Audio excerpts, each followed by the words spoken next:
اللہ نے قرآن مجید میں سورۃ الحجر میں اللہ نے فرمایا فسبح بحمد ربک وکن من الساجدین.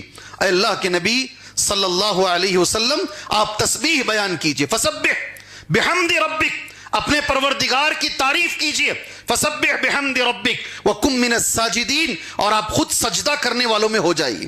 اس کے بعد اللہ کا جو جملہ ہے وَاعْبُدْ رَبَّكَ، اے محمد صلی اللہ علیہ وسلم آپ عبادت کیجئے اپنے رب کی. کب تک عبادت کرنا ہے؟ کون سی عمر تک عبادت کرنا ہے؟ حَتَّى يَأْتِيَكَ الْيَقِينَ، یہاں تک کہ تمہیں موت آ جائے.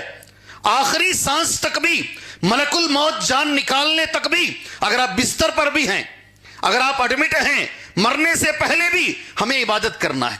یہی اللہ تبارک و تعالیٰ کا حکم ہے. سبحان اللہ. کئی علماء اکرام کو دیکھا گیا ہے آخری اب نزے کی حالت میں زندگی بھر نمازیں پڑھتے رہے، نماز کی عادت ہے، وہ نزے کی حالت میں بھی ہاتھ اٹھا رہے ہیں. ابھی 10 منٹ کے بعد مر جائیں گے تبھی بھی ہاتھ اٹھا کے ایسے باندھ رہے ہیں، اس لیے کہ انہیں عادت پڑی ہوئی ہے، وہ بغیر نماز کے جی نہیں پائیں گے. دماغ میں رکھ لیجئے جملہ، بغیر نماز کے جی نہیں پائیں گے، اس لیے لاسٹ مومنٹ تک بھی وہ عبادت کرتے ہیں. یہی حکم اللہ تبارک و تعالیٰ نے ہر مسلمان کو دیا ہے. اللہ سے دعا کیجئے اللہ تبارک و تعالیٰ ہمیں اس پہ عمل کی توفیق عطا فرمائے.